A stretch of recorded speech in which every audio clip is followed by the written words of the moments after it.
સમાજ ઉત્થાન એ જ કાનજીભાઈની ઓળખ. એના વાતમાં સાદગી, વિચારોમાં દ્રઢતા અને કાર્યમાં નિષ્ઠા. ખેતરમાં વાવેલું બીજ એક દિવસ વૃક્ષ બને, એવી જ રીતે એક સારો વિચાર સેંકડો દીવા પ્રગટાવી શકે એવા ભાવ સાથે દર ગુરુવારે વરાછા કોઓપરેટિવ બેંક સરથાણા ખાતે ઓડિટોરિયમમાં એક વિચાર વાવવાની શરૂઆત જેણે કરી છે એવા આદરણીય કાનજીભાઈ ભાલાળાને હું વિનંતી કરીશ કે આજે આપણને સૌને સમર્પણથી સમાજ ઉત્થાન તરફની દિશામાં પ્રેરક ઉદ્બોધન કરે. ફરી વખત આપણે તાળીઓથી અભિવાદન કરીએ અને આપણે સૌ એક નવી ઉર્જા, નવો ઉત્સાહ પ્રાપ્ત કરીએ. આદરણીય કાનજીભાઈ ભાલાળા, મૌનમ શરણમ ગચ્છામિ. ધન્યવાદ. નમસ્કાર. સમાજની એકતા, શિક્ષણ, આરોગ્ય અને સમાજ ઉત્થાનની પ્રવૃત્તિ જેના પાયામાં છે એ સમસ્ત પટેલ સમાજ ટ્રસ્ટ આ સંસ્થા છે. આ સંસ્થાની પ્રવૃત્તિના પરિણામ સ્વરૂપ આજે ત્રિવિધ કાર્યક્રમનું આયોજન થયું છે. આવા ગૌરવવંતા, પ્રેરણા આપે તેવા અને સમર્પણ ભાવથી યોજાયેલા કાર્યક્રમના મુખ્ય મહેમાનો એવા મથુરભાઈ, વિનુભાઈ મોરડિયા અને માન્ય શ્રી કાંતિભાઈ એ અન્ય કામ હોવાથી અહીંથી ગયા છે. સંસ્થાના પ્રમુખ એવા માન્ય શ્રી વેલજીભાઈ, ઉપપ્રમુખ માન્ય શ્રી ધીરુભાઈ, મંત્રી શ્રી માન્ય શ્રી સુરેશભાઈ, માન્ય શ્રી ઉપપ્રમુખ બાબુભાઈ ગુજરાતી, એવા જ માન્ય શ્રી અહીંયા ખૂબ સેવાભાઈ ઉપસ્થિત છે, રમેશભાઈ આસોદરિયા ઉપસ્થિત છે, માન્ય શ્રી મથુરભાઈ. હમણાં જેમણે વાત કરી પાટીદાર સુરક્ષા યોજનાની, એના સુકાની માન્ય શ્રી મનીષભાઈ, માન્ય શ્રી ગણપતભાઈ, અહીંયા ઉપસ્થિત ખૂબ મોટી સંખ્યામાં મહાનુભાવો. ખૂબ ગૌરવ થાય. એક પરીક્ષા પાસ કરવી અઘરી હોય ત્યારે કારકિર્દી માટેની પરીક્ષા પાસ કરીને કારકિર્દીનો પ્રારંભ થયો અને સન્માનિત થયા એવા તમામ ભાઈઓ અને બહેનો. આપણે શું આપી શકીએ તો થોડીક મદદ આપી શકીએ એવા ભાવથી શરૂ થયેલી શિક્ષણ નિધિ, એમાં આજે 1-2 લાખ નહીં પણ લગભગ 83 લાખ રૂપિયાની સહાય અર્પણ થઈ. જેને અર્પણ થઈ છે એને બસ શુભકામનાઓ છે કે તમારા જે અરમાનો છે, તમે તમારા બાળકોને કંઈક બનાવવા માગો છો, એ શુભેચ્છા સાથે એક સમર્પણ ભાવથી કે સમાજને ઉત્કર્ષ કરવો છે એવા ભાવથી અપાયેલી રકમ છે. તે તમામ પરિવારો આજે વિશેષ આનંદ એ પણ થયો, બહેનો કંઈક શીખે, બહેનો કંઈક કરે, પોતે આજીવિકા કંઈક આવક મેળવે અને સમાનભેર જીવે અને સશક્તિકરણ કહેવાય એવા સશક્તિકરણનું ખૂબ સરસ કામ અહીંયા થઈ રહ્યું છે. એ કૌશલ વિકાસ કેન્દ્રમાં બહેનોએ તાલીમ લીધી, એ તમામ બહેનો. અને ચોથો ભાગ એક અહીંયા બેઠો છે એ છે કે જે વિદ્યાર્થીઓ પોતાની કારકિર્દી ઘડવા માગે છે, અહીંયા ટ્રેનિંગ સેન્ટરમાં ટ્રેનિંગ લેવા આવે છે, એ તમામ વાલા વિદ્યાર્થી ભાઈઓ અને બહેનો. આજે બસ એક અભિનંદન દિલથી આપવાનું મન થાય કે 2 દાયકા પહેલા એક સમાજને ભેગો કરીએ, કડવા લેવા પણ ભેગા થાય, એક સમસ્ત પાટીદાર સમાજ બને, એ ભાવથી રોપાયેલો વિચાર બીજ આજે 21 વર્ષે એનું પરિણામ અહીંયા દેખાય છે. ત્યારે તમામ સ્થાપકોને એક વખત જોરદાર તાળીથી વધાવીએ. અહીંયા સફળ ઉમેદવારો કારકિર્દી ઘડતરના એનું અહીંયા સન્માન થયું. એ પહેલા મારે એક વાત કરવી છે કે આજે તમામ માતા પિતાને એક પ્રકારની બાળકો માટેની ચિંતા છે કે મારું બાળક શું બનશે, મારું બાળક કેવું બનશે, એ જીવનમાં શું કરશે, એક એક માતા પિતાને આની બહુ મોટી ચિંતા છે. ત્યારે આવી સફળતા પ્રાપ્ત કરેલ ઉમેદવારોને આજે અહીંયા સન્માનિત કર્યા. બસ એને મારે પહેલી વાત એ કરવી છે કે તમારી સફળતાને અહીંયા અટકાવશો નહીં, વધુ હજુ આગળ વધવાનો પ્રયાસ કરજો. તમે માત્ર નોકરી કરો એ અગત્યનું નથી, અરે તમે કઈ ડિગ્રી મેળવી છે ને એ અગત્યનું નથી. તમે કેમ કામ કરશો, કેવું કામ કરશો એ જીવનમાં અગત્યનું છે. નોકરી કરતા કરતા પણ મેં જીવનમાં કંઈક કર્યું, આ નોકરીને મેં ન્યાય આપ્યો. એક સારા અધિકારી તરીકે કોન્સ્ટેબલ હો કે તલાટી હો કે ડેપ્યુટી મામલતદાર હો કે ડેપ્યુટી કલેક્ટર હો, એ પદ ઉપર આપણને હંમેશા ગૌરવ થાય એવી ભાવથી તમે કામ કરો, એવું આ સમાજનું સ્વપ્ન છે અને એના માટે અમે તમને શુભેચ્છા આપીએ છીએ. કમસે કમ જ્યારે સમાજ બાળકોને પ્રોત્સાહન આપે, એ અધિકારી બને, એના માટે મહેનત કરે, દાતાઓ પાસેથી દાન લાવે અને આપણા સમાજના બાળકો આગળ વધે દિશામાં પ્રયાસ કરે, ત્યારે એને હોય કે આખો સમાજ વિકાસ પામે. અને એક નાનકડી અપેક્ષા પણ હોય કે આંગણે આવ્યો કેમ આપણે પાછો ન કાઢી શકીએ, એમ કામ લઈને આવેલા કોઈ પણ જ્ઞાતિના ભારતનો નાગરિક કોઈ પણ હોય, થતું હોય તો કાલ આવજો એવું ન કહેતા, એ પહેલી અપેક્ષા છે. આજે કોઈ પણ કામ કરવાની સિસ્ટમ કેવી છે અમે જાણીએ છીએ, એમાં વધારે કશું નથી કહેવું, પણ એક માણસ તરીકે ભાવનાથી તમે કામ કરજો, એટલી પ્રાર્થના અને એવી શુભેચ્છા અમે તમને આપીએ છીએ. આજે અહીંથી એનું સન્માન થાય ત્યારે બહુ તાળી પાડવાનું કીધું. બસ તાળી અહીંયા બેઠેલા વિદ્યાર્થીને મારે કેવું છે, અને આમ તો જીવનમાં દરેક વ્યક્તિના મનમાં વિચાર આવવો જોઈએ, જીવનમાં ક્યારેય પણ તાળી પાડો કોઈના સન્માન માટે, કોઈની સિદ્ધિ માટે, કોઈ દાતા માટે, કોઈ વિશેષ કામ માટે. તાળી પાડતી વખતે મનમાં એવું થવું જોઈએ કે એક વખત દુનિયા મારા માટે પણ આવી તાળી પાડશે, એવું સ્વપ્ન રોપાવવું જોઈએ. આજે અહીંયા સન્માન કર્યું હતું એ માત્ર જેણે સિદ્ધિ મેળવીને નોકરી મળી ગઈ એના પૂરતું સન્માન નહોતું, પણ અહીંયા બેઠેલા વ્યક્તિના મનમાં સ્વપ્ન રોપાય કે હું પણ આ જગ્યાએ પહોંચી શકીશ, હું પણ નોકરી મેળવી શકીશ, એવી મહેનત થઈને એના માટેનું સન્માન હતું. અને એવા ભાવથી સન્માન કર્યું છે, એટલે સ્વપ્ન થોડુંક લઈને પણ જવાનું છે. આ બહુ અગત્યનું છે. આજે અહીંયા તૈયારી કરી છે અને મેં પહેલી સલાહ એ આપી છે કે તમે અટકશો નહીં. આમ તો વેલજીભાઈ, આપણા સમાજમાં ખૂબ વિદ્યાર્થીઓ સરકારી નોકરી માટે મહેનત કરે છે. એ જીપીએસસીની હોય, બેન્કિંગની હોય, યુપીએસસીની હોય, ગવર્મેન્ટના અલગ અલગ ડિપાર્ટમેન્ટમાં મારે કંઈક બનવું છે એની હોય.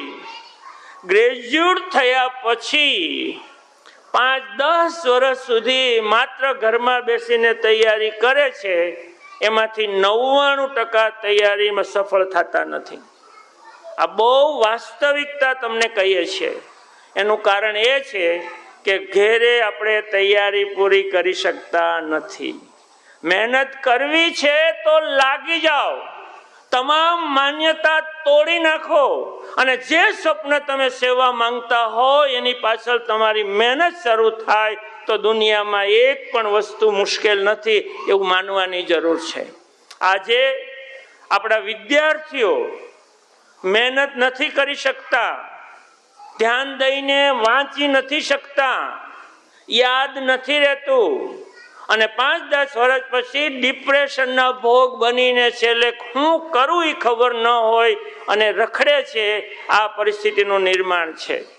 તમારે તમારો એચીવ ગોલ કરવો હોય તો ગ્રેજ્યુએટ પછી 2-3 વર્ષમાં કંઈક કરી નાખો, નહીતર જે તમારી ડિગ્રીઓ એના આધારે જોબ ચાલુ કરો. મેં અસંખ્ય વ્યક્તિને એવા જોયા છે કે જોબની સાથે મહેનત કરે છે અને વધુ સફળ થાય છે. તમે યુપીએસસી ની પરીક્ષામાં 10 થી 12 ઉમેદવારો ગુજરાતના જે પાસ થાય છે ને, એમાંથી 8 તો ડેપ્યુટી કલેક્ટર કે પ્રાંત ઓફિસર હોય છે. એ જીપીએસસી ની પાસ કરો ને પછી યુપીએસસી ની મહેનત કરો. તમારે પીઆઈ બનવું હોય તો એટલે કોન્સ્ટેબલ ની પરીક્ષા પાસ કરી નાખો, પછી પીઆઈ ની બનો. એટલે સફળ થયેલા તમામ ઉમેદવારો પાસે આ સમાજને એક અપેક્ષા છે કે હજી તમારી મહેનત ચાલુ રાખીને આગળની જોબ માટેની તમે પ્રયાસ કરો, એવી તમને મારે બધાને વિનંતી પણ છે. અને હું જે કહેવા જઈ રહ્યો હતો, સ્કૂલમાં કોલેજમાં બાળકો ભણતા નથી, એની ડિસિપ્લિનનો પ્રશ્ન આવ્યો છે. શિક્ષકો થાકી ગયા છે. ક્યારે વિચાર્યું છે કે શાળાએ ગયેલું બાળક માત્ર 2 પીરિયડ ભરે છે ને તે બગાસા ખાય છે, એ શિક્ષકને સાંભળતો નથી, એનું ધ્યાન ભણવામાં નથી. એનું કારણ ક્યારેય મા બાપ તરીકે કે ખુદ આપણે એવું વિચાર્યું છે ખરું? અને આમાંથી અસંખ્ય વિદ્યાર્થીઓ આ જીપીએસસી ની તૈયારી તમે કરી રહ્યા છો. તમે પોતાની જાતને તપાસો કે મેં ઘેરે આખો દિવસમાં કેટલા કલાક મહેનત કરી. એક જગ્યાએ બેસીને 3 કલાક પણ મહેનત કરી હોય ને તો તમામ પરીક્ષાની તૈયારી કરવાની ક્ષમતા તમારામાં છે, પણ નથી થતું. બસ એના 3 કારણો છે. આજે આ 3 કારણો સમજાઈ જાય તો તમે જે બનવા માંગતા હોય બની શકશો. આપણી ઉણપોને દૂર કરો. પહેલું કારણ, આપણામાં જોઈએ તેવી તંદુરસ્તી નથી. કાન પકડીને યાદ રાખજો. આપણી જે શરીરની ક્ષમતા, આપણા મનની ક્ષમતા, તન મનનું આરોગ્ય સારું નથી એટલે મહેનત નથી થતી. તમને ભણવામાં કંટાળો આવે છે, રાતે વાંચી શકતા નથી, સવારે ઉઠી શકતા નથી, વાંચવું હોય તો યાદ રહેતું નથી. એનું પહેલું કારણ છે તમારું આરોગ્ય સારું નથી. સૌથી પહેલા તમારા જીવનમાં જે બનવું હોય એ, મોટા ઉદ્યોગપતિ બનો, સારા અધિકારી બનો, સારા વ્યવસાયકાર બનો, ડોક્ટર બનો, એન્જિનિયર બનો, જે બનવું હોય એ બની શકાશે. પણ સૌથી પહેલા આપણું આરોગ્ય સારું હોવું જોઈએ. ધ્યાન રાખો. આજથી દુનિયામાં તો વિકાસ કરવા જેવો સમય આવી રહ્યો, ધારો એટલો, પણ તકલીફ મોટી એ છે કે આપણા તન મનની તંદુરસ્તી નથી. તમે બધા બીમાર પડો તો સામાન્ય શરીરની બીમારીમાં દવા લેવા દોડીએ છીએ, પણ ખબર છે આપણા મનની કેટલી તકલીફ છે, મનનું આરોગ્ય સારું છે કે કેમ, એ તપાસવાની જરૂર છે. એ વિષય બહુ મોટો છે, પણ આજે ગાંઠ વાળજો કે હું મારા શરીરને સાચવીશ. 2 દિવસ પહેલા ધીરુભાઈ, એક વાલી ને એક વિદ્યાર્થી આવેલા કે આને કંઈક સાહેબ કરવું છે, શું કરાય? મેં તો શું કરે છે? આમ તો બીકોમ થઈ ગયો, 2 વર્ષ થયા, પણ આમ કઈ 10 નથી ઉચતી, શું કરવું એમ. એટલે મેં વિદ્યાર્થી સામે જોઈને એટલું કીધું કે તમે છે ને પેલા આને સારી ઊંઘ લાવો. એ 8 કલાક ઊંઘશે ને તો સવારે કામ કરવા જેવો છે. એનું શરીર એમ કહે છે કે ઊંઘ પૂરી કરતો નથી, અને જે દિવસે રાતે તમારી ઊંઘ પૂરી ન થાય ને દિવસે તમે સારું કામ નહીં, સારો વિચાર ન કરી શકો. એટલે ઊંઘ જોઈએ એ આરોગ્યનો ભાગ છે. ખુશાલી જોઈએ એ આરોગ્યનો ભાગ છે. પોઝિટિવ વિચાર જોઈએ એ આરોગ્યનો ભાગ છે. આ આપણામાં ઘટે છે ને આપણામાં તાકાત છે મહેનત કરવાની. જે છોકરાઓ મહેનત કરી નીકળી ગયા એનું આરોગ્ય સારું હોય તો જ નીકળી શકે, નકર મહેનત ન થઈ શકે. એ આરોગ્યનો છે. અને બીજો પ્રશ્ન આપણા સમાજના બાળકોનો, આમ તો બધા બાળકોનો એક જ છે, અને એ છે કંઈક બનવાની બર્નિંગ ડિઝાયર જ નથી, કંઈક બનવાની ઈચ્છા જ નથી. બાળકના મનમાં સ્વપ્ન હોવું જોઈએ કે મારે આવું બનવું છે. તમે શું ભણો એ અગત્યનું છે જ નહીં, તમારો જીવનનો દ્રષ્ટિકોણ કેવો છે ને એ અગત્યનું છે. એટલે આપણે શું બનવું છે એ ગ્રેજ્યુએટ થઈ જાય તોય જીવનનો વિઝન ન હોય કે મારે આવું બનવું છે. નાનપણથી જ બાળકના મનમાં સ્વપ્ન રેડો કે આવું બનવું છે, આવું બનવું છે. તો બાળકને તું વાંચવા બેસ એમ કેવું ન પડે. આજના બાળકોમાં કંઈક બનવાની ઈચ્છા જ નથી થતી, એનું પોતાનું સ્વપ્ન જ નથી, મારે સારું જીવવું છે એવી ઈચ્છા જ નથી થતી. બાળકે તો મનમાં થવું જોઈએ કે મારે આવું બનવું છે, આ નથી. આ બીજી મર્યાદા છે. અને વર્તમાન સમયમાં જે પરિસ્થિતિ ઊભી થઈ છે એ માટે આપણા સમાજના બાળકોનું ત્રીજી મર્યાદા એ છે કે આજના બાળકોને પોતાના માતા પિતાની આર્થિક પરિસ્થિતિનો અહેસાસ જ નથી કે મારા મા બાપ મારી ફી કેમ ભરતા હશે, મારા પપ્પા મારા માટે આ ખર્ચ ક્યાંથી કરતા હશે, મારે મારા પપ્પાની આ મુશ્કેલી દૂર કરવી છે, આવો વિચાર કરવો જોઈએ. ના, આપણે નથી કરતા. હમણાં એક સરસ વાક્ય લખેલું હતું કે ગરીબ મા બાપને એ ખબર નથી કે મારો દીકરો ગરીબ જ કેમ રહ્યો. આ કાન ખોલીને સાંભળી લેજો. આપણે આપણા પરિવારની આર્થિક મુશ્કેલી દૂર નથી થતી કારણ કે આપણા બાળકમાં જ ખબર નથી કે આર્થિક મારે મુશ્કેલી દૂર કરવા કંઈક કરવું પડે. અને એનું કારણ છે, જો એના વાલીએ રીચ ડેડ પુઅર ડેડ પુસ્તક વાંચ્યું હોય તો એને ખબર પડે કે ગરીબ મા બાપે કેવું વર્તન બાળકો સાથે કરવું જોઈએ અને બાળકોને શું કરાવવું જોઈએ. આજના બાળકો જ્યાં સુધી એના પરિવારની આર્થિક સ્થિતિનો અહેસાસ નહીં કરે ત્યાં સુધી એને કંઈ કરવાનું મન થવાનું જ નથી. એટલે બાળકને એ આર્થિક પરિસ્થિતિનો અહેસાસ થવો જોઈએ. આ 3 મર્યાદા છે. પણ બધી વાત છોડો ને વચ્ચે એક વાત કરું. આ 3 મર્યાદાને પૂર્તતા કરવાની છે. પણ મને ખબર છે કે આ બધા મહાનુભાવ સાથે છેલ્લા 40-45 વર્ષથી સમાજના માટે શું સારું કરી શકાય, સમાજની શું પીડા છે એના માટે શું કરી શકાય એ હંમેશા કરતા આવ્યા છે. શરૂઆતમાં દાદાએ કીધું એમ સમૂહ લગ્ન શરૂ કર્યા કે ખોટો ખર્ચો ન કરે, લાજ કાઢવાના આપણા કુરિવાજો દૂર કર્યા કે એ કુરિવાજોને કારણે આપણે ખૂબ પડકાર ભોગવીએ છીએ. મામેરા બંધ કરાવ્યા, ફૂલેકા ત્યારે બંધ કરાવ્યા, લાજ કાઢવાનો રિવાજ બંધ કરાયો. અરે કૃત્રિમ વરસાદ વરસાવેલો આ સમાજે. અરે એટલું જ નહીં, જળ સંચયનું અભિયાન પણ કર્યું કે પાણીની તકલીફ છે. છેલ્લા 40 વર્ષથી એક જ પીડા હતી કે સમાજને ગૌરવભેર બેઠો કરવો હોય તો શિક્ષણ જોઈએ. એ શિક્ષણ માટેનો ભગીરથ પ્રયાસ શરૂ કર્યા અને બાળકો અને સમાજ બધા ભણતા થઈ ગયા. ભણતર વધ્યું, અહીંયા ભણેલા બેઠા છો, પણ પીડા તો થોડીક રહીને રહી. અત્યારે નવી પીડા શરૂ થઈ છે. એ પીડામાં જાગવાની જરૂર છે. નકર પીડાના વાવાઝોડામાં આપણો પરિવાર ફસાઈ જશે ને તો જિંદગી જીવવા જેવી નહીં રહે.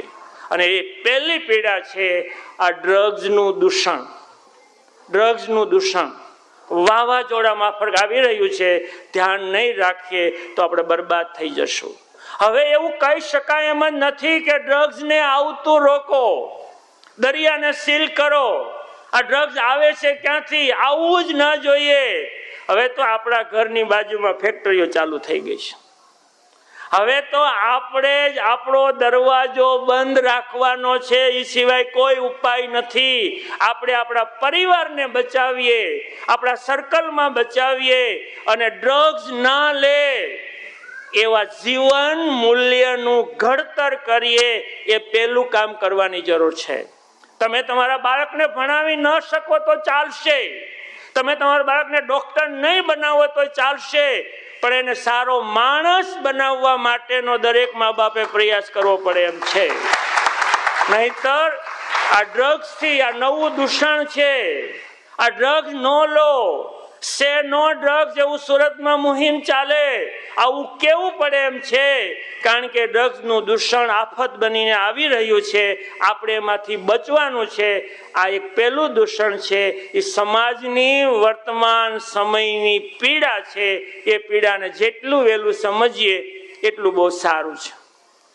અને બીજી પીડા કીધું ને, સમાજ દુનિયા બદલાઈ રહી છે, ભારત હવે ડિજિટલ ઇન્ડિયા બની રહ્યું છે અને ડિજિટલ ઇન્ડિયાને કારણે અત્યારે એક બીજી આફત આવી છે અને એ છે સાયબર ક્રાઇમ. હવે કોઈ બંદૂક રિવોલ્વર લૂંટવા તમારી પાસે નથી આવવાનું.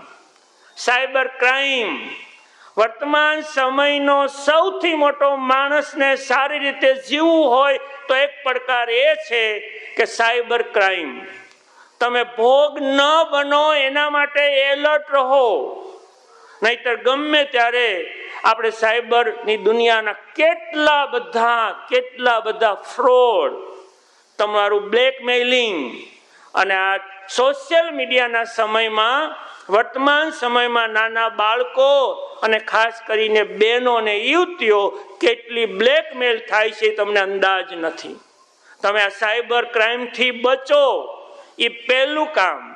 આમ તો મને એવું થયું કે આવું કોઈ દિવસ અભિયાન કરવું પડે.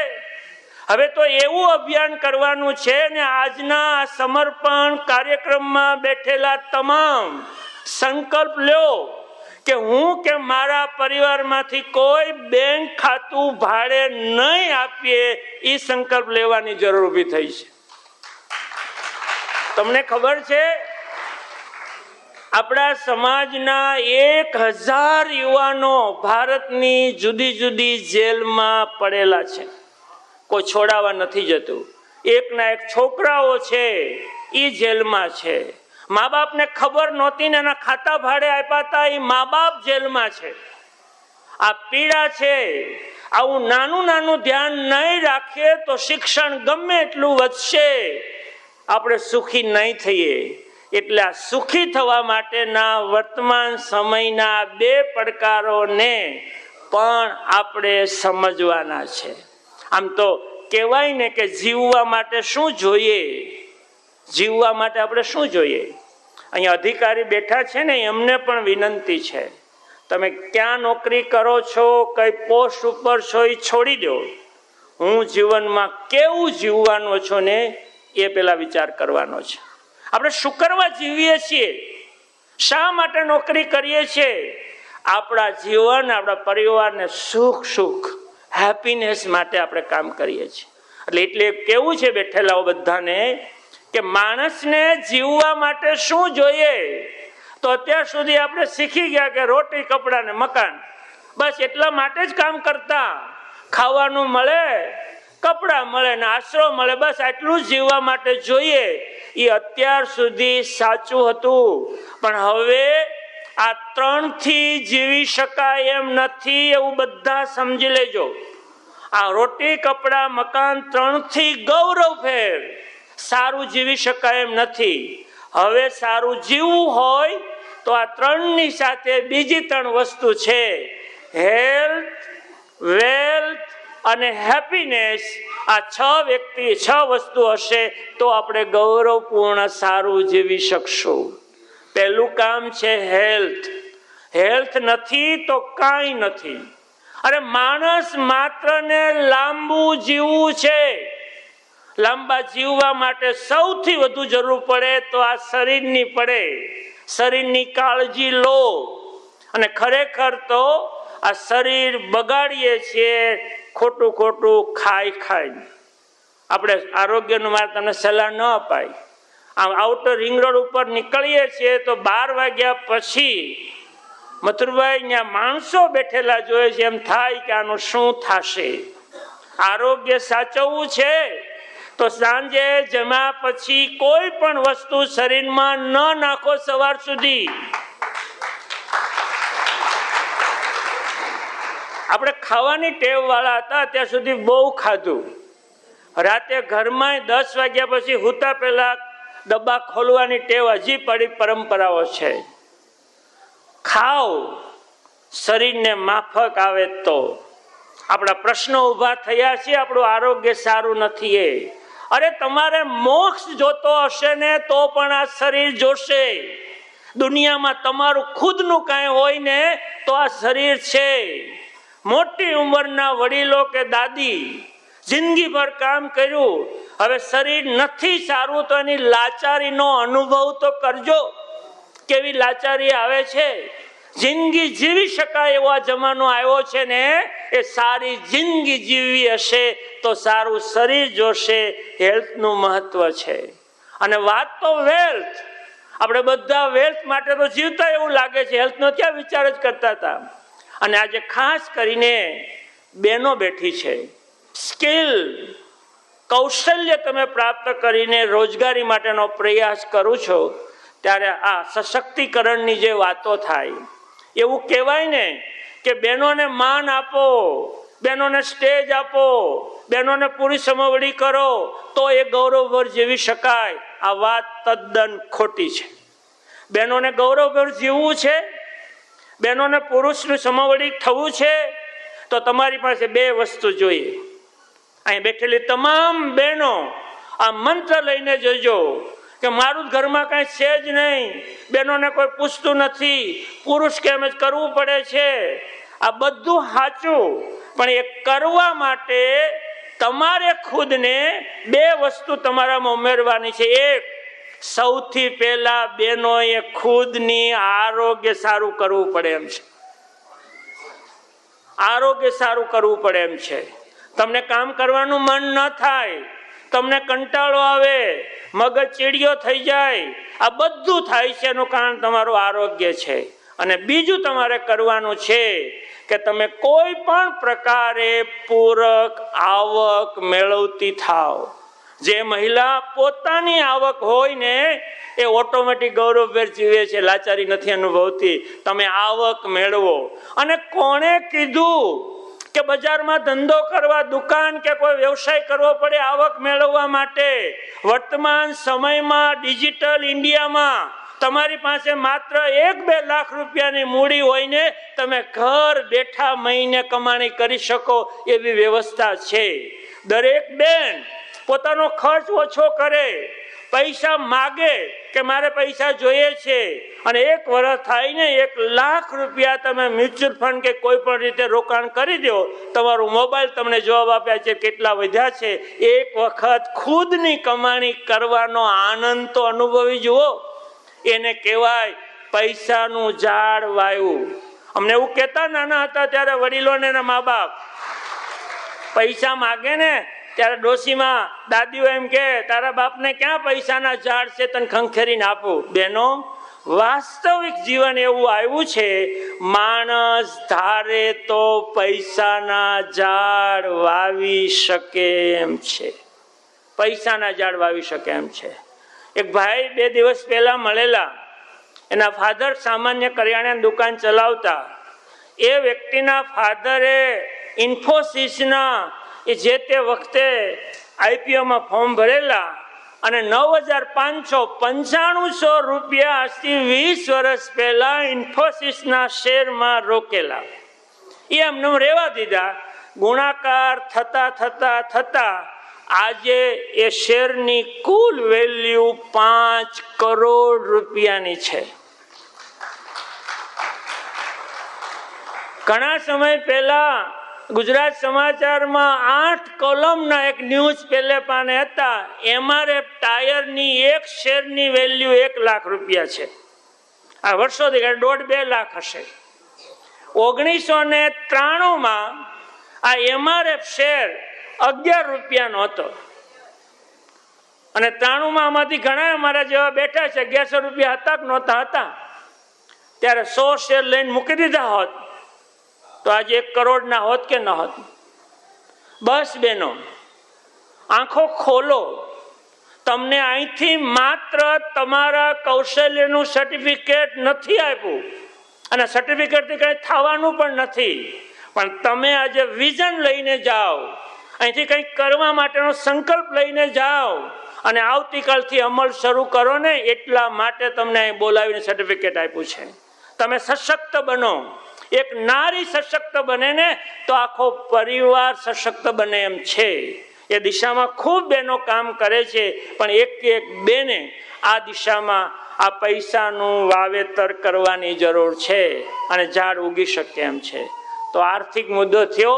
અને ત્રીજો મુદ્દો છે હેપીનેસ, ખુશી. કદાચ આપણે આ ખુશીનું મહત્વ આ પ્રસન્નતાનું મહત્વ સમજી જ નથી શક્યા. થોડા દિવસ પહેલા અમેરિકાથી દીપભાઈ ગજેરા કરીને આવેલા અને એ બેઠેલા અહીં ગુરુકુળ સાથે સંકળાયેલા અને હોસ્ટેલે મળવા આવ્યા હતા. એટલે ઘણી વાતો કરી. પછી હું કે આટલા વર્ષથી ત્યાં છું. એટલે એ કે મારે અમેરિકામાં 50 વર્ષ થઈ ગયા. એટલે મેં એની સામું જોયું. મેં તો કેટલા વર્ષ થયા તમારા? 50 વર્ષથી અમેરિકા છો. એટલે મને એવું હતું કે 50-60ની અંદર એ ભાઈ હશે. એટલે સામું જોયું એ કે મારા વર્ષ 80 થયા છે. એ 80 વર્ષનો માણસ એ 50 વર્ષનો લાગતો હતો અને આપણે ત્યાં 50 વર્ષના માણસો 80 વર્ષના લાગે છે. એનું કારણ છે આપણી ખોટી બળતરા. મનને પ્રસન્ન રાખવાનું આપણે ભૂલી ગયા છીએ. વર્તમાન સમયમાં તમારે તમારું આરોગ્યને સારું રાખવું હોય તો માત્ર ભોજન નહીં, મનને પણ પ્રસન્ન રાખવું પડે એમ છે. યોગ કરવા પડે એમ છે. કાલે 3 મોટા ઉદ્યોગ યુવા સાહસિકો હતા ને, એ યુવાનોને બહુ મેસેજ આપ્યો કે કોઈએ પણ જીવનમાં કંઈક કરવું છે, જીવનમાં પ્રગતિ કરવી છે, મારે પરિવારને ખુશખુશાલ કરવો છે. યાદ રાખજો, માણસ તરીકે આપણા તમામે કંઈક કરીને આ પૃથ્વી પરથી જવાની જરૂર છે. કંઈક કરવું છે તો પેલા 3 યુવા સાહસિકોએ, આ ચિરાગ નાકરાણી હતા, રજની મુંગરા હતા અને પિયુષ સિંગાળા હતા, એ ત્રણેય એક જ કીધું કે આ યુવાનો તમારે જીવનમાં કંઈક કરવું હોય ને તો 7 વાગ્યા પહેલા સવારે ઉઠતા શીખો. પેલું કામ આ છે. મગજમાં આવે છે, સવારે વહેલા ઉઠો. કાંઈ કામ ન હોય તો એમને બેસો, નકર ચાલો, દોડો, યોગ કરો, પ્રાણાયામ કરો. અત્યારે શરીરને મનની તંદુરસ્તીની વધુ જરૂર છે. પ્રાણાયામ કરો, પ્રસન્ન રહો, વહેલા ઉઠવાનું છે. જીવનમાં કાંઈ નથી કરતા ને એ લોકો વહેલા જ નથી ઉઠતા. અને હવે કહીએ ગણપતભાઈ, આ એઆઈ નો સમય આવ્યો ને, એઆઈ માણસનો સમય બચાવશે. આખો દિવસ ઓફિસનું કામ રહેતું હતું, ચાર્ટર્ડ એકાઉન્ટન્ટ ને બધા પત્રકો ભરવાનું એઆઈ કરી આપે છે. હવે એક નવો કન્સેપ્ટ આવ્યો છે કે આ બચાવેલા સમયનો તમારા માટે સદુપયોગ કરો. આ બચાવેલા સમય રાષ્ટ્રના નિર્માણ માટે તમારે ઉપયોગ કરવાની જરૂર છે. નવું વિચારો, નવું કરો, આ દુનિયાની માનસિકતા તોડો અને આખી દુનિયામાં તમે ધંધો, વ્યવસાય ને તમારું કામ કરી શકો એવો આ સમય છે. ગુજરાતની બહાર પણ જાઓ, માત્ર નોકરી માટે નહીં, જીવનમાં સિદ્ધિ પ્રાપ્ત કરો એવો આ સમય છે અને એ દિશામાં આપણે જવાની જરૂર છે. પણ આવું કેમ નથી થતું? એના ઉપાયો છે. ઉપાયો ઘણા બધા છે અને ઉપાયના જ ભાગરૂપે વિચારનું વાવેતર શરૂ કર્યું છે કે નવું નવું આપીએ, કોક કરતું થાય, એનું પરિણામ દેખાઈ રહ્યું છે. એક વિચારનું વાવેતર. અને બીજો એક ઉપાય છે, એ આપણે ભૂલા છીએ ને એને કારણે આ જનરેશનની ચિંતા થઈ છે. એ ભૂલા છીએ એટલે આપણે કેમ જીવવું એ ખબર નથી. જીવનનો હેતુ તો ખુશી છે, પ્રસન્નતા છે, ગૌરવપૂર્ણ જીવવું છે, અરે ગુણવત્તા વાળું જીવવું છે જીવન. પણ એના માટે એક સાદો અને સરળ ઉપાય છે અને એ છે પુસ્તકોનું વાંચન. પુસ્તક વાંચો. પુસ્તક તમારું વિઝન ખોલશે. પુસ્તક સફળ વ્યક્તિના અનુભવ તમને કહેશે. અરે પુસ્તક છે ને એ બધું આપે છે, બધું આપે છે. અને પુસ્તક નથી વંચાતું એને કારણે નવું જનરેશનમાં જીવન મૂલ્ય ઘટે છે. અરે કાગડાની, શિયાળની વાર્તા વાંચો ને વંચાવો તોય ખબર પડે કે શિયાળ લૂચું છે, કાગડો ખોટો ફૂલણ છે. ખબર પડે ને. આ જીવનનું ઘડતર થતું હોય છે. કોઈએ પણ જીવનમાં શાંતિ જોતી હોય, પ્રગતિ કરવી હોય અને બાળકોને વર્તમાન દૂષણથી બચાવવા હોય તો ઘેરે ઘેરે પુસ્તકોનું વાંચન કરવાનો સમય પાકી ગયો છે. અખતરો કરો. અને કોઈએ પણ વાલીએ પુસ્તક વાંચવું હોય ને બાળકો ભાળે એમ જ વાંચવાનું છે, તો બાળકને વાંચવાનું મન થશે. આ સમર્પણ સમારોહ અહીંયા ખૂબ પ્રવૃત્તિ માટેનું કેટલી મદદ થઈ, કેટલું સન્માન થયું. આ કાર્યક્રમને યાદ રાખવા માટે દરેક વ્યક્તિ આજથી ઘેરે પુસ્તક, જેવું તમને ગમતું હોય પુસ્તક વાંચો. 1 વર્ષ પછી તમને પુસ્તકના ફાયદા ખુદ અનુભવી શકશો. તમને એ પણ ખબર નથી, તમે અત્યારે પુસ્તક વાંચો ને તો ત્વરિત ફાયદો થાય. 5 ફાયદા એવા છે કે તમે 1 પાનું વાંચો તો થાય. તમે ફાયદાનો અનુભવ તો કરો. તમે કોઈ પણ પુસ્તક વાંચવાનું શરૂ કરો ને એટલે પહેલો ફાયદો તરત થાય, તમારો સ્ટ્રેસ ઘટવા માંડે. સ્ટ્રેસ ઘટે તરત જ, તમારું મન શાંતિ અને સ્થિરતા અનુભવે. એ પહેલો ફાયદો છે, હા પહેલો છે. 1 પાનું વાંચો. તમે રાતે ઘણી વખત ચિંતા થતી અને ઊંઘ ન આવે, પુસ્તક વાંચજો, ચિંતા ઓછી થશે ને તરત ઊંઘ આવી જશે. અને કાંઈ નહીં તો સાંજે તમે પુસ્તક વાંચો એટલે સૌથી મોટો ફાયદો છે ઊંઘ આવવા મળે. અને ઊંઘ તો આરોગ્યની જરૂર છે, ઊંઘ લાવવા માટે પણ વાંચો. અને તમે 5-10 પાના વાંચો ને, 5-10 પાના, ત્યાં તમારા મનમાં નવા વિચારનું બીજ રોપાય. આ બહુ મોટો ફાયદો છે. પુસ્તક વાંચીએ ને તો વાંચનની સાથે મન હોય ને, તમારા મનમાં ખુદ નવા વિચારનું બીજ રોપાય. તમારામાં આત્મસ્ફૂર્ણા જાગવા મળે. આ બહુ મોટો ફાયદો છે. તમારે એવું કહે ચિંતન એટલે શું? ચિંતનનો અનુભવ કરવો હોય તો ઘરે જઈને કરજો. કોઈ પણ 1 પુસ્તક લો, 1 પાનું વાંચો, 1 વખત વાંચો, તમને ખબર પડે કે આવું છે. એ જ પાનું તમે બીજી વખત વાંચો એટલે તમને થોડુંક આગળ શું આવશે એ તરત ખબર પડે, સમજવું પડે ને. એ જ પાનું તમે ત્રીજી વખત વાંચો એટલે આમાં શું છે ને એ બધી ખબર પડી જાય. પણ એ જ પાનું તમે 4થી વખત વાંચવાનું ચાલુ કરો ને તો શું હોવું જોઈએ એ તમારું મન ચિંતન કરવા મળે. આ જે ચિંતન નથી થતું ને એને કારણે જીવનમાં કેમ જીવવું એવો વિચાર નથી આવતા. માત્ર વાંચવાનો અર્થ નથી. તો બસ આપણે સારું જીવન જીવીએ, બાળકોની સારી કારકિર્દી ઘડીએ, પુસ્તકો વાંચીએ, આર્થિક બચત કરી અને બચતની આવક કમાતા થઈએ એવો આ સમય છે. બહેનો, જો બચત નહીં કરો અને બચતનું રોકાણ કરીને આવક ન કરો, સવારે વેલજીભાઈ કીધું કે દરેક વ્યક્તિએ એક મુખ્ય ધંધાની સાથે બીજા બિઝનેસ પણ હોવા જોઈએ. એક ધંધામાં આમ તેમ થયા કરે.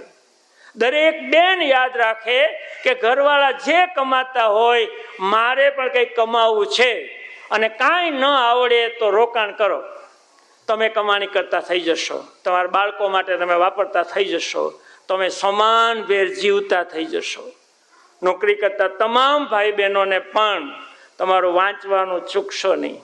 દુનિયામાં શું ચાલે છે તમારું વાંચન હશે ને તો તમે તમારા ટેબલ ઉપર આવેલા વ્યક્તિના પ્રશ્નને બરાબર સમજી શકશો.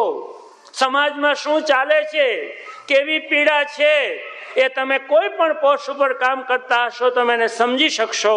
અને હજુ પણ બીજી પરીક્ષા આપીને તમે આગળ વધો એવો તમને આજનો સંદેશ છે. બહેનોને વધુ આત્મનિર્ભર થવાનો સંદેશ છે.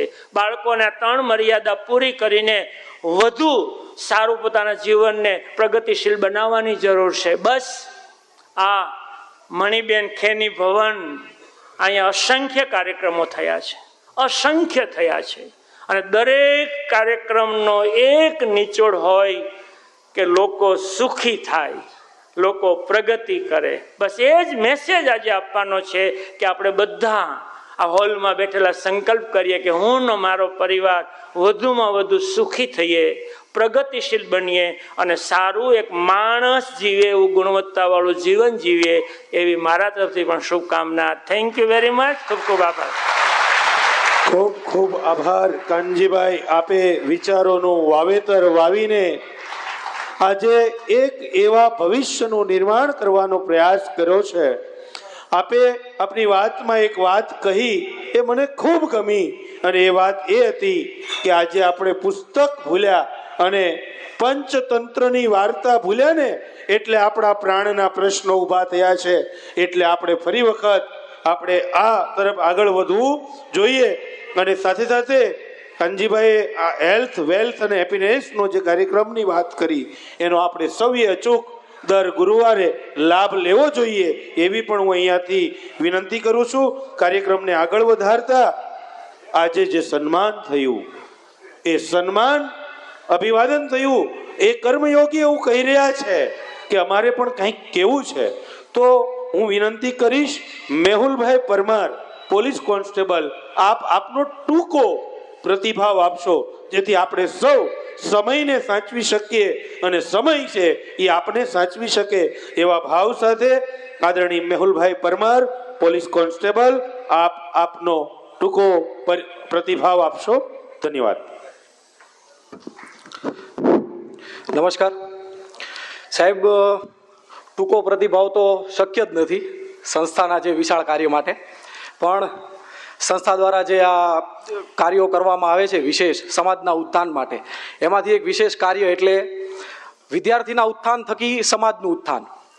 એમાં પણ આજનો જે વિશેષ કાર્યક્રમ, એમાં સમાજના કાર્યને હું એક ટૂંકી વાર્તા સાથે જોડી અને કહેવા માંગુ તો એક નદી કિનારે શિવાલય હતું.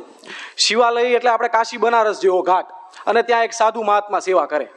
હવે સાધુ મહાત્મા એમના શિવાલયની પૂજા માટે નિત્યક્રમ એમનો કે નદીમાં સ્નાન કરવા જાય. અને એક દિવસ સ્નાન કરવા ગયા તો એમણે જોયું કે વીછી ઝડપથી નદીના પ્રવાહ તરફ આવે છે. તો એમને દયા ભાવના જાગી કે જો આ નદીના પ્રવાહમાં ભળશે તો તણાઈને મરી જશે. એટલે એમણે હાથેથી વીછીને લઈ અને પ્રવાહથી દૂર કરવાનો પ્રયત્ન કર્યો તો વીછીએ ડંખ મારી દીધો. ફરીથી એમણે વીછીને લઈ અને દૂર કરવાનો પ્રયત્ન કર્યો તો વીછીએ ફરી ડંખ મારી દીધો. આ નિત્યક્રમ 4-5 વખત ચાલ્યો. એમનો હાથ લીલો થઈ ગયો અને ત્યાંના એક સ્વજને આ ક્રમ જોયો તો સ્વજને કીધું કે મહાત્મા છોડો ને, એ તમને ક્યારનો ડંખ મારે છે ને છતાં તમે એને બચાવવાનો પ્રયત્ન કરો છો. તો મહાત્માએ એવું કીધું કે ભગવાને એને ડંખ દીધો છે, એનો સ્વભાવ છે ડંખ મારવો, અને હું તો સંત છું, મારો સ્વભાવ છે બચાવ કરવો, જીવ દયાનો મારો સ્વભાવ છે. એનો ધર્મ ડંખ મારવાનો નથી છોડતો, તો હું સાધુ થઈ અને મારો જીવ દયાનો ધર્મ કેવી રીતે છોડી શકું? સમાન રીતે શિક્ષા અને સેવાના ભાવથી સમસ્ત પાટીદાર સમાજ ટ્રસ્ટ જે જીવદયા અને વિદ્યાર્થીઓના ઉત્થાનનું કાર્ય કરે છે, એ અંતર્ગત એક વિશેષ કાર્ય એટલે જીપીએસસી યુપીએસસી ટ્રેનિંગ સેન્ટર, જેમાં ગર્લ્સ અને બોયઝ માટે અલગ અલગ એસી લાઇબ્રેરીની સુવિધા, plus AC classroom, digital board, regular lectures, unit test, mock test, કંઈક કેટલું. અને એમાં પણ વીકલી કરંટ અફેરના સેશન્સ. અમારે જે કોઈ બુકની જરૂર હોય એ બુક અમે સંચાલકશ્રીને કહેવી એટલે લગભગ 2 થી 3 વિધિન વર્કિંગ ડેઝમાં એ બુક ઓનલાઈન કે ઓફલાઈન ગમે ત્યાંથી અવેલેબલ કરાવી આપે. હવે આટલા વિશેષ કાર્ય માટે સમાજનો આભાર માનવો હોય તો આભાર શબ્દ તો ખૂબ નાનો છે. સંસ્થાના પરિસરમાં વાંચી, ભણી, તૈયારી કરી, રમી, સંસ્થાની ફિઝિકલ એક્ટિવિટીઝમાં ભાગ લઈ અમે સફળ થયા. એ સફળતા બદલ આભાર શબ્દ તો સાહેબ ખૂબ નાનો છે. છતાંય સંસ્થાના ટ્રસ્ટીશ્રીઓ, સંચાલકશ્રીઓ, શિક્ષકો, મેનેજરશ્રી, ગુરુજનો, મારા વિદ્યાર્થી મિત્રો, દરેકનો ખૂબ ખૂબ આભાર. Thank you very much. વિશેષ આનંદની વાત એ છે કે આ સમાજ છે એ આ યુપીએસસી જીપીએસસી સેન્ટર કોઈ સમાજને લઈને ટ્રેનિંગ નથી આપતો, સર્વ સમાજ માટે ટ્રેનિંગ આપે છે અને સર્વ સમાજના અધિકારીઓને આ સરકારમાં દાયિત્વ માટે તૈયાર કરે છે. આ વિશેષ વાત છે. આ કાર્યક્રમની વિશેષતા એ છે કે એક બેન કે મારે પણ મારો પ્રતિભાવ આપવો, માત્ર ભાઈ આપે એમ નહીં. તો વિનંતી કરું, ગોરલબેન ભીકડિયા, કલેક્ટર ઓફિસ વલસાડ, આપ પણ સમયને અનુકૂળ ટૂંકો પ્રતિભાવ આપીએ. બેન શ્રી ગોરલબેન. સમસ્ત પાટીદાર સમાજ ટ્રસ્ટ સંચાલિત આજના સમર્પણથી સમાજ ઉત્થાન કાર્યક્રમમાં ઉપસ્થિત તમામ ટ્રસ્ટીજનો તથા પોતાના નિજી જીવનમાંથી સમય કાઢી અહીં ઉપસ્થિત રહેનાર તમામ મહેમાનો અને ભાઈઓ તથા બહેનોનું હું ગોરલ ભીકડિયા વંદન કરું છું અને આપ સૌનું હાર્દિક સ્વાગત કરું છું. સૌથી મોટી વાત તો એ છે કે પાટીદાર સમાજ દ્વારા સંચાલિત યુપીએસસી જીપીએસસી સેન્ટર સર્વજ્ઞાતીય ચાલે છે અને તેમાંથી તમામ જ્ઞાતિમાંથી ભાઈઓ તથા બહેનો પાસ આઉટ થઈ પોતાની ફરજ અત્યારે સરકારમાં બજાવી રહ્યા છે. એ વિચાર બદલ હું સમસ્ત પાટીદાર સમાજ ટ્રસ્ટનો ખૂબ આભાર માનું છું. આજના આ સેન્ટરમાં એકદમ નજીવી ફી સાથે ઉત્તમ શિક્ષણ સાથે ઉત્તમ સુવિધા અને ઉત્તમ માર્ગદર્શન અમને મળ્યું હતું અને આજે પણ મળે છે. આ સમયે હું પાટીદાર સમાજ ટ્રસ્ટના દરેક ભામાશાહ એવા ટ્રસ્ટીઓને હું જરૂરથી યાદ કરીશ કે તેઓ તમારા અથાગ પ્રયત્ન થકી તમે જે સ્તરે પહોંચ્યા છો અને બાદ તમે જે દાનનો ધોધ વરસાવ્યો છે એનું પરિણામ તમારી સમક્ષ આજે અમે બેઠેલા અધિકારીશ્રીઓ છીએ. આ બદલ હું સમસ્ત પાટીદાર સમાજ ટ્રસ્ટના તમામ વડીલોનો દરેક અધિકારી તરફથી તથા હાલ ટ્રેનિંગ લઈ રહેલા તમામ વિદ્યાર્થીઓ તરફથી ખૂબ ખૂબ આભાર માનું છું. અહીં ઉપસ્થિત તમામ ટ્રસ્ટીશ્રીઓને આપણે હાથ ઊંચા કરીને એક જોરદાર તાળીઓ સાથે તેમનું અભિવાદન કરીશું. ખૂબ ખૂબ આભાર ભામાશાઓ, તમારા થકી અમે અહીંયા આજે પહોંચ્યા છીએ. તમારો આભાર અમે આખી જિંદગી નહીં ભૂલી શકીએ. અસ્તુ. જય હિન્દ, જય ભારત. ખૂબ ખૂબ ધન્યવાદ ગોરલબેન. મને કહેતા આનંદ થાય છે કે આજે 150 કરતા વધારે કર્મયોગીઓનું પાટીદાર સમાજ ટ્રસ્ટ સુરત સમર્પણથી સમાજ ઉત્થાન તરફ સન્માન થયું છે. આ કોઈ નાની સુની ઘટના નથી, આ ઐતિહાસિક ઘટના છે. એનો આપણે સૌ નોંધ લઈએ. અને છેલ્લો એક પ્રતિભાવ શ્રી નિલેશભાઈ ચોટલિયા, સ્ટેટ ટેક્સ ઇન્સ્પેક્ટર, આપ આવો અને આપનો પ્રતિભાવ આપીએ અને આપણે કાર્યક્રમને આગળ વધારીએ. આદરણીય શ્રી નિલેશભાઈ ચોટલિયા. સમસ્ત પાટીદાર ટ્રસ્ટ સુરતથી સંચાલિત આપણે યુપીએસસી જીપીએસસી ટ્રેનિંગ સેન્ટરમાં ઉપસ્થિત તમામ મહાનુભાવો, ટ્રસ્ટીશ્રીઓ, તમામ અધિકારીશ્રીઓ, કર્મચારીશ્રીઓ તેમજ ભાઈઓ અને બહેનો તમામનું હાર્દિક સ્વાગત કરું છું. મારું નામ નિલેશ ચોટલિયા, જીએસટી વિભાગ સુરત ખાતે ઇન્સ્પેક્ટર તરીકે ફરજ બજાવું છું. આજની આપણી થીમ છે સમર્પણથી સમાજ ઉત્થાન. સમર્પણનું એક ટૂંકમાં તમને કહું તો 2014-15 જ્યારે અમે આ સંસ્થા સાથે જોડાયા,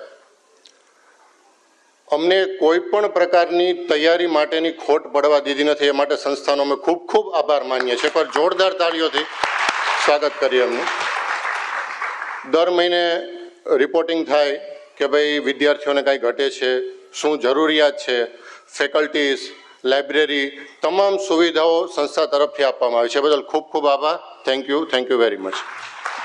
ધન્યવાદ. આપ સૌ કર્મયોગી, હું પણ એક કર્મયોગી છું. જ્યારે સમાજ આપણા માટે આટલું કરતા હોય ત્યારે આપણે આવનારા ભવિષ્યની અંદર સમાજ માટે સતત પ્રયત્ન કરતા રહીએ. એ જ ખરા અર્થમાં આપણો આભાર ધન્યવાદ રહેશે. હવે સમગ્ર કાર્યક્રમની આભાર વિધિ માટે હું વિનંતી કરીશ શ્રી સુરેશભાઈ પટેલ, આદરણીય મંત્રી શ્રી, સમસ્ત પાટીદાર સમાજ ટ્રસ્ટ સુરત. સંસ્થાનો તો બધાએ આભાર માની લીધો, પણ મારે સંસ્થા વતીથી પણ આટલી સંખ્યામાં બધા ઉપસ્થિત છે, આગેવાનો ઉપસ્થિત છે, તો સંસ્થા વતીથી પણ મારે આભાર માનવો જોઈએ. એ અમારી સંસ્થાની ફરજમાં આવે છે. તો આજના સમસ્ત પાટીદાર સમાજ ટ્રસ્ટના કાર્યક્રમમાં સમર્પણથી સમાજ ઉત્થાન કાર્યક્રમના આપણા જે અધ્યક્ષ સ્થાને જે બિરાજે હતા મથુરભાઈ, તે હાજર નથી. કિરણ હોસ્પિટલના ચેરમેન અને પાટીદાર સમાજના મોભી એવા મથુરભાઈએ પણ આપણા પ્રોગ્રામમાં હાજરી આપી. તે બદલ ખૂબ ખૂબ આભાર માનું છું. આપણા સુરતના જાણીતા સમાજસેવી અને સૌરાષ્ટ્ર પટેલ સેવા સમાજના પ્રમુખ અને આજના મુખ્ય વક્તા એવા કાનજીભાઈ ભરાડા, આપણે અહીં બેસેલા દરેકને જીવનમાં ખૂબ ઉપયોગી એવું જ્ઞાન પીરસ્યું. કાનજીભાઈ, હું પણ તમારો જે સંદેશમાં આવે છે અઠવાડિયે કોલમ, એનો એક વાચક છું અને જો ટાઈમ ના મળે તો ભાવ સ્ક્રીનશોટ પણ લઈ લઉં છું. એટલે કાનજીભાઈનો આપણે ખૂબ ખૂબ આભાર માનીએ. આવું સરસ જ્ઞાન પીરસ્યું. આપણા સમાજના આમંત્રણને માન આપીને ઉપસ્થિત રહેલા આપણા ધારાસભ્ય એવા વિનુભાઈ મોરડિયા તથા જે માજી મંત્રી પણ હતા તથા કાંતિભાઈ બલર, એમનો પણ હું ખૂબ ખૂબ આભાર માનું છું.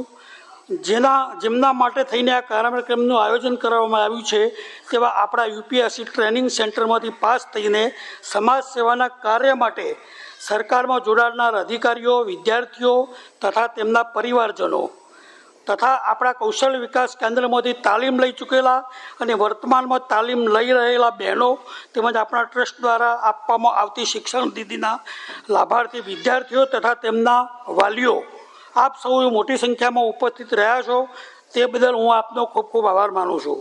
સમસ્ત પાટીદાર સમાજ ટ્રસ્ટ દ્વારા અવારનવાર સમાજ ઉત્થાન અને જાગૃતિના કાર્યક્રમો કરવામાં આવે છે. આ કાર્યક્રમ માટે પ્રેરણારૂપ એવા આપણા સમાજના પ્રમુખ એવા વેલજીભાઈ, સમાજના અન્ય હોદ્દેદારો, કારોબારી સભ્યો તથા ટ્રસ્ટીઓનો પણ હાજરી આપવા બદલ ખૂબ ખૂબ આભાર માનું છું. આ કાર્યક્રમને સફળ કરવા માટેની અમારી એવી આપની ટીમ આખી, વાડીનો સ્ટાફ, મિત્રો, અહીંના વિદ્યાર્થીઓ, કૌશલ્ય વિકાસ કેન્દ્રના ટીચર બહેનો સૌ સાથે મળીને કાર્યક્રમને સફળ બનાવ્યો તે બદલ પણ ખૂબ ખૂબ આભાર માનું છું. આપણી જે નવી યોજના છે પીપીએસકે યોજના, તેના સંયોજકો એવા મનીષભાઈ કાપડિયા અને ગણપતભાઈ ધામેલિયાને પણ આપણે આ માટે ખૂબ ખૂબ આભારી છીએ. અને મનીષભાઈએ પીપીએસકેની સારી એવી જે યોજના છે એની સમજૂતી આપી તે બદલ તેમનો ખૂબ આભાર. અને હું વિનંતી કરું છું કે સૌ બધા પીપીએસકે યોજનામાં જોડાશો. આ કાર્યક્રમને એકદમ સરસ સફળ બનાવવા બદલ આપણા એન્કર એવા રાજેશભાઈ મંગુકિયાનો પણ ખૂબ ખૂબ આભાર માનું છું. અને અંતમાં ફરી વખત સૌ આભાર માનીને ફરી આવા બીજા કાર્યક્રમનો આપણે કાર્યક્રમની ભરમાર લગાવેલી છે અને દર 15 દિવસ એક કાર્યક્રમ પણ આપણા સમસ્ત પાટીદાર સમાજમાં થાય છે. અને તેની ઘણી બધી યોજનાઓ છે, તેનો પણ સૌ લાભ લેજો અને આપણા સમાજને અને આપણા સમજદાર પાટીદારને ધમધમતું રાખજો. આભાર આપ સૌ આવ્યા એ બદલ. Thank you. ખૂબ